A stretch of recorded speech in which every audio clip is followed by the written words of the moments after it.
2024 for me was a year like no other. It was filled with ambition and excitement as I moved countries. But I was also depressed. I was jobless. I was broke. And I was also burnt out from trying to juggle too many things without proper strategy in place. But through rock bottom, I also experienced life in a very unique way. And I had so many opportunities that I just didn't expect to happen.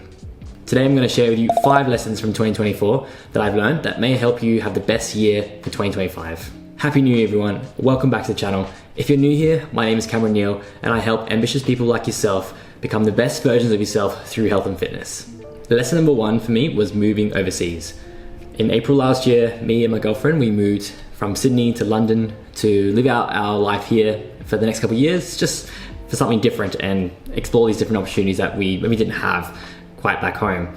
It was a plan long in the making, but I kind of went more with the flow, and I was excited by that because usually my calendar is full of different opportunities, but for once, from May onwards, it was completely blank, and that was exciting because I didn't know what to expect. It was completely uncertain.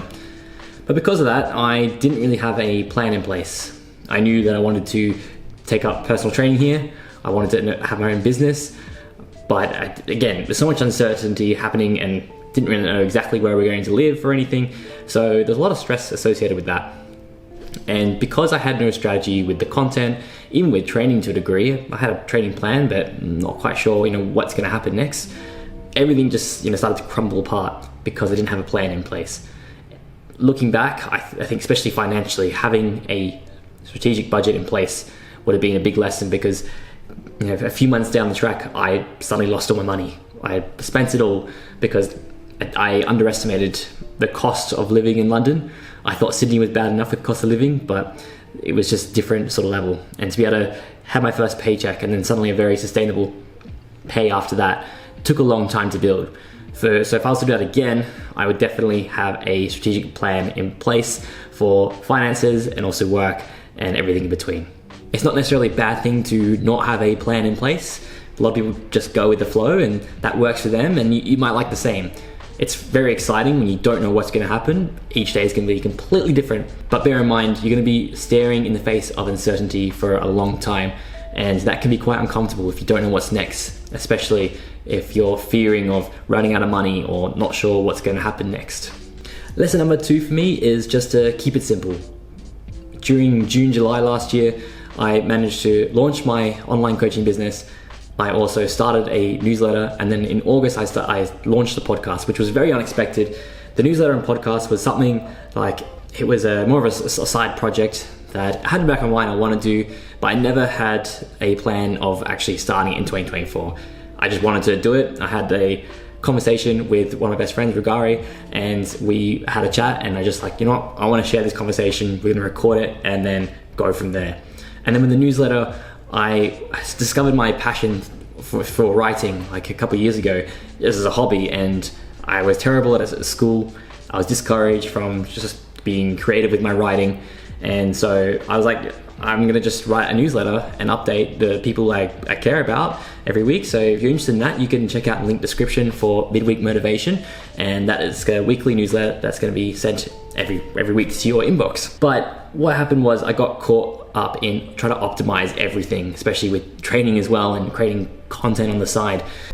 And when you're trying to optimize everything at once, suddenly there's a lot on your plate and you're trying to optimize perfection. By putting perfection aside, I had to learn from just experimenting and doing, rather than trying to learn everything and then trying to get it right the first time. And it just doesn't work like that. So you have to really think about what's going to be important for the audience, what's going to be the most valuable thing, and just produce it, and don't worry about making it perfect the first time. And during the process, I hired my first video editor. He's editing this video right now, and we just learned from doing. I never hired anyone before, so we just did that. And then same with the podcast and newsletter. I just adapt as I go, learn from things, and I had feedback going along, and it was really positive feedback that encouraged me to keep me going. It was just an experiment to begin with, and now I'm going to continue this, indefinitely. So if you want to check that out, link in the description. Okay, so recording these next 2 lessons in a different setting because I forgot to hit record originally when I was filming. Lesson number 3 for me is travel and adventure. I love travel just as much as the next person, but again, like many people, I didn't prioritize in my life before what was actually important to me, which was exploring, traveling, adventuring. And this is something that I put focus in for 2024. And I'm really glad I did it. Some of the common reasons why travel never really gets prioritized is because of work commitments, financial commitments, maybe family and other stuff that comes up in your life. But you can always find a way to make it happen. So even though I went broke last year, I still managed to travel to many different countries, including Latvia, Spain, France, New Zealand, Fiji, and across many different day trips as well in UK. I always found a way to make it happen. So even if you're in this position right now, trying to want to prioritize travel, but you struggle with work commitments or financially, whatever the reason is, you can always find a way to make it happen, just like with anything.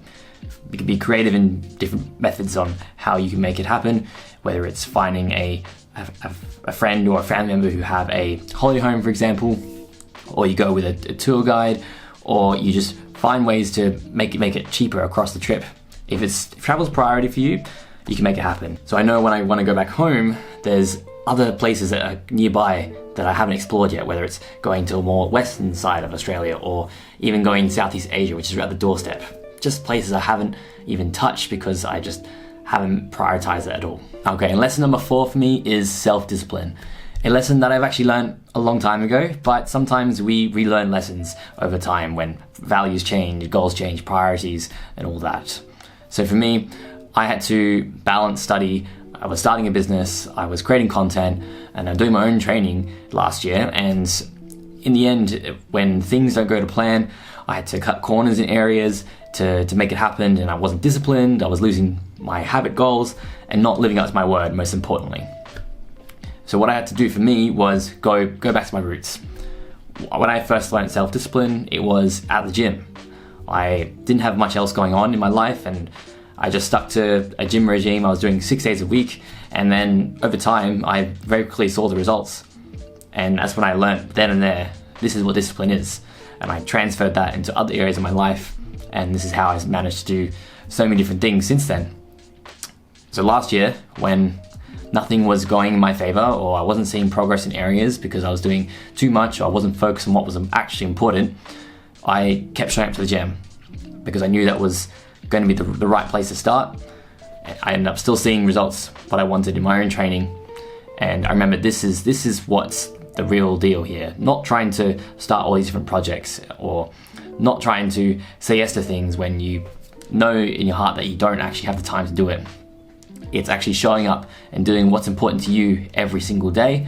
And this is something I want to take forward, especially for 2025, is to make a plan and have a strategy behind it and stick to it.